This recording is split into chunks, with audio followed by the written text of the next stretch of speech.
Hello everyone, नमस्कार आणि तुमच्या सर्वांचं घरची कारभारीमध्ये मी शकुंतला चव्हाण मोहिते मनापासून स्वागत करते आणि आजच्या सुंदर आणि नवीन अशा व्लॉगला सुरुवात करते। तर आजचा दिवस तुमचा छान आनंदाचा, सुखाचा आणि उत्साहाने भरलेला असा जाऊ देत।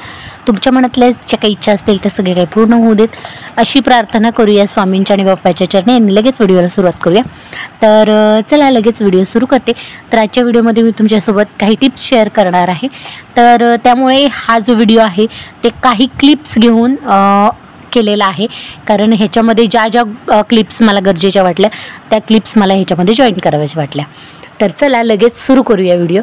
तर आजच्या व्लॉगमध्ये मी तुम्हाला सांगणार आहे की कामे झटपट होण्यासाठी किंवा पटपट कामं घरातली आपली जी असतात गृहिणींची ती उरकण्यासाठी आपण काय ट्रिक वापरली पाहिजे। तर आता बघा, कामं उरकण्यासाठी ट्रिक वगैरे असं काही नसतं बरं का, जे प्रत्येकीच्या ह्याच्यावर असतं। आणि कसं असतं, काही जण म्हणतात की उरक नसतो कामाचा, काही जणींना कामच उरकत नाही, तर असंही काही नसतं।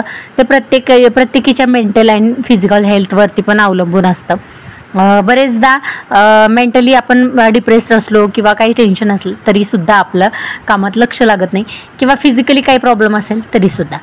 तर त्यातूनही आपण कामं वेळेवरती कशी करू शकतो किंवा पटपट कशी करू शकतो, तर हेच मी तुमच्यासोबत शेअर करणार आहे। तर आत्ता सुरुवातीला तुम्ही स्क्रीनवर पाहिलं की मी पाण्याच्या बॉटल भरल्या आणि त्या फ्रीजमध्ये ठेवल्या। तर आता बरेचदा काय होतं की अशा बॉटल रिकाम्या झालेल्या आपल्या साठून राहतात आणि आपण त्याच्याकडे लक्ष देत नाही। तर त्या वेळच्या वेळी लगेच आपण तिथल्या तिथे दिसल्यानंतर क्लीन करायच्या, धुवून वगैरे भरल्यानंतर लगेच फ्रीजमध्ये ठेवायच्या। बरेचदा भरून पण आपण इकडे तिकडे ठेवून देतो, त्यामुळे ते काम तसंच राहतं आणि ते नंतर म्हणजे त्या बाटल्या तशाच दिसतात, मग इतर काही करून परत ते तसंच राहतं। आता जसं की इथे मी अंडी शिजायला टाकली आणि तिथे साखरेचं जे पॅकेट होतं ते तिथंच दिसलं मला, मग दिसलं म्हटल्यानंतर ते लगेच फोडून डब्यामध्ये भरून मी साखर ठेवून दिली। म्हणजे अंडी शिजायला ठेवत ठेवत माझं दुसरंही काम लगेच झालेलं आहे आणि तिथला पसाराही कमी झाला आहे। त्याचबरोबर किचनमध्ये काम करताना सुद्धा तेच करायचं की दोन्हीकडे जेव्हा आपण गॅस ऑन करतो दोन्हीकडे काही ना काही चालू असतं, त्यावेळेस आपण काहीतरी वेगळं काम करून घ्यायचं असतं पटकन। जसं की कणिक मळायचं असेल तर कणिक मळून घेऊ शकता। आता इथं माझं कणिक वगैरे मळून सगळं झालेलं होतं, त्यामुळे जी काही भाजीसाठी किंवा मसाल्यासाठी मी बनवलं होतं त्याची जी भांडी निघलेली ती लगेच मी घासून घेतली। म्हणजे आपल्याला ह्याच्यामध्ये ना एक जो आपल्या महिलांचा महत्त्वाचा गुण असतो तो उपयोगीच पडतो। जसं की आता तुम्ही मागच्या क्लिपमध्ये पाहिलं की मी किचनमधलं काम आवरलं की लगेच तिथे खाली सांडलेलं पाणीसुद्धा पटकन पुसून घेतलं। तर जो महिलांचा गुण असतो तोच मी आता सांगणार आहे, तो म्हणजे मल्टीटास्किंग। कुठलीही महिला असो तिच्यामध्ये हा गुण असतो। आता जसं की तुम्ही बघताय किचनवरती आता ह्या क्लिपमध्ये खूप सारा माझा पसारा पडलेला आहे आणि सोबतच बऱ्याच जणींचं हे सुद्धा असतं की लहान मुलं असल्यानंतर कामं उरकत नाही। ऑब्व्हियसली लहान मुलं असल्यानंतर आपल्याला पहिल्यांदा त्यांच्याकडे लक्ष द्यावं लागतं, कारण त्यांना बघतच काम करावं लागतं। आणि आपण बरेचदा म्हणतो सुद्धा की घरातलं एखादं काम राहिलं तरी चालेल पण मुलांकडे दुर्लक्ष होता कामा नये। पण त्यातूनही आपल्याला असं होऊन चालत नाही। असं लोक म्हणतात की घरातलं काम राहिलं तरी चालेल पण मुलाकडे दुर्लक्ष होता कामा नये, परंतु जर काम तसंच पडलेलं असेल तरीसुद्धा ते आपल्यालाच ऐकावं लागतं। त्यामुळे आपल्याला ते सगळं हँडल करत का होईना घरातलं जे काही वर्क असेल किंवा जो काही पसारा असेल तो आवरावाच लागतो। तर यासाठी काय करायचं, जर मूल झोपलेलं असेल त्यावेळेस तर आपण करू शकतो, पण जर जागा असेल तर नसायच खेळत वगैरे तर असं आपण त्याच्यासोबत गप्पा मारत आपल्या कामाच्या जवळ त्याला घेऊन त्यांच्यासोबत गप्पा मारत खेळत आपण आपलं कामसुद्धा कंप्लीट करून घेऊ शकतो। आणि ह्याच्यामध्ये पण मल्टीटास्किंगच आपल्यासाठी उपयोगाला पडतं।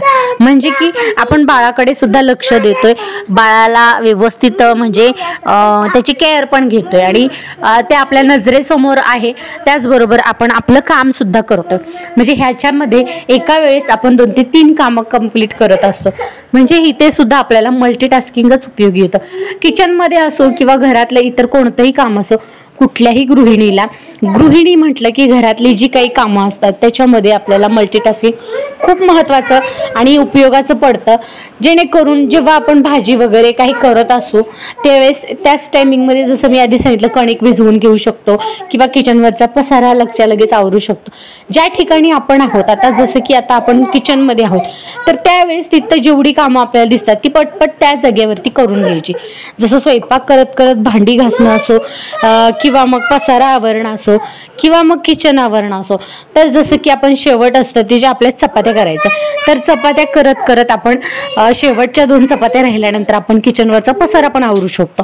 शेवटची चपाती भाजत भाजत आपण सगळा पसारा आवरून झालेला असतो.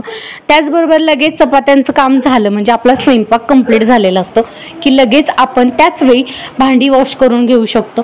भांडी घासली की लगेच इकडे आपण जे काही शिजायला वगैरे ठेवलं असेल त्याच्यावरती सुद्धा आपलं लक्ष राहू शकतं. भाजी असेल, जे काही लावलेलं असेल कुकर वगैरे, आणि त्याच वेळी आपण लगेच किचनमधलं जे काही काम आहे, आता जसं की स्वयंपाक भांडी झालं, पसारा आवरणं झालं की शेवटचं काम उरतं ते म्हणजे की आपला गॅस कट्टा आणि शेगडी क्लीन करणं. तर ते लगेच आपण ज्यावेळी शेगडी गॅस कट्टा किंवा भांडी घासलेली असते त्यावेळेसच शेगडीवरून पण हात फिरवून घ्यायचा आणि लगेच आपण कट्टा पण पुसून घ्यायचा किचन ओटा.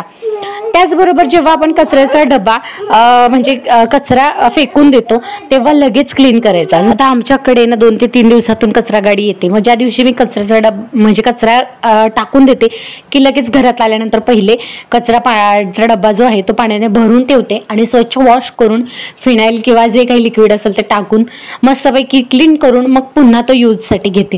म्हणजे त्याच वेळी काम केलं तर ते लगेच होतं, नाहीतर ते तसंच राहतं. आता जसं की आपण जेव्हा बाथरूममध्ये काही काम करत असतो, तर जसं की किचनमधलं आपलं काम झालं की त्याच्यानंतर आपली स्वच्छतेची कामं असतात. जेव्हा आपण झाडू मारतो तेव्हा सुद्धा झाडू मारताना सगळे काही कानेकोपरे एकाच वेळेस झाडू मारताना काढून घ्यायचे आणि वरतून जे काही जाळी वगैरे असेल ते सुद्धा एका वेळेसच काढून घ्यायचे. म्हणजे एकदा झाडू मारून झालं की लगेच आपल्याला फरशी पुसून घेता येईल. त्यामुळे सारखं झाडू मारण्याचं काम आपल्याला कोपऱ्यातून हे करण्यापेक्षा एकदाच करताना ते व्यवस्थित करायचंय, म्हणजे आपलं काम सोपं होतं. आणि कपडे जेव्हा आपण धुतो बाथरूममध्ये, कपडे वगैरे धुवून झालं, आंघोळ्या झाल्या की लगेच बाथरूम वगैरे क्लीन करून घ्यायचंय, वॉश करून घ्यायचंय. आता मी आंघोळ्या आणि सगळं काम झाल्यानंतरच वॉश करते. तुमचं जसं रुटीन असेल त्याप्रमाणे तुम्ही करू शकता. फक्त मला एवढंच सांगायचं की एका वेळी जी कामं आपली एका ठिकाणावरती आपण असतो त्या ठिकाणी जेवढी कामं आपल्याला दिसतात ती पटपट एकाच वेळी करून घ्यायची. त्यानंतर म्हणजे आपली कामं पटकन होतात. आणि जसं मी सांगितलं तर ह्याच्यामध्ये हा महत्त्वाचा जो काही गुण आहे तो आपल्याला खूप महत्त्वाचा ठरतो, उपयोगाचा ठरतो, तो म्हणजे मल्टीटास्किंग. तर इथे बघा आमच्या आरूबाईचं दात हालायला लागले, तर तिला आता 6 वर्ष पूर्ण झालेत आणि 7वं वर्ष सुरू झाले आणि तिचा दात हालायला लागलाय म्हणून ती रडते. म्हणजे आजकालची मुलं काही सांगू शकत नाही की दात हलतोय, आता दात पडणार आहे, ह्याने तिला इतकं रडायला येते आणि ती इमोशनल झाली आणि खूप रडायला लागली. तुमच्याही घरात असं काहीसं होतं का? मला कमेंट बॉक्समध्ये नक्की सांगा. तर चला गाई, शेवटी आपण स्वामींच्या आशीर्वादाने आपल्या व्हिडिओची एंडिंग करूया. तर चला, आजचा व्हिडिओ असा एकंदर होता. मला जेवढं काही इम्पॉर्टंट वाटलं, जेवढं काही शेअर करता येईल असं वाटलं तेवढं मी ऑनेस्टली शेअर केलेलं आहे तुमच्यासोबत. व्हिडिओ जर थोडा जरी आवडला असेल तरी लाईक करा, जास्तीत जास्त मैत्रिणींपर्यंत शेअर करा. चॅनेलवरती जर नवीन असाल तर सबस्क्राईब करून बेल आयकॉन आठवणीने प्रेस करा आणि तुमच्या याबाबतच्या प्रतिक्रिया मला कमेंट बॉक्समध्ये अवश्य कळवा, त्या सांगायला विसरू नका. आणि असंच प्रेम राहू देत, असंच सपोर्ट राहू देत. भेटूया लवकरच उद्याच्या नवीन ब्लॉगमध्ये नवीन व्हिडिओसह. तोपर्यंत सर्वांना बाय बाय. श्री स्वामी समर्थ. स्वस्त रहा, मस्त रहा आणि आपल्या चॅनलशी कनेक्टेड रहा. आणि जास्तीत जास्त आपले व्हिडिओ शेअर करायला आणि लाईक करायला पण विसरू नका. तर चला, भेटू लवकरच उद्याच्या नवीन ब्लॉगमध्ये. Bye bye.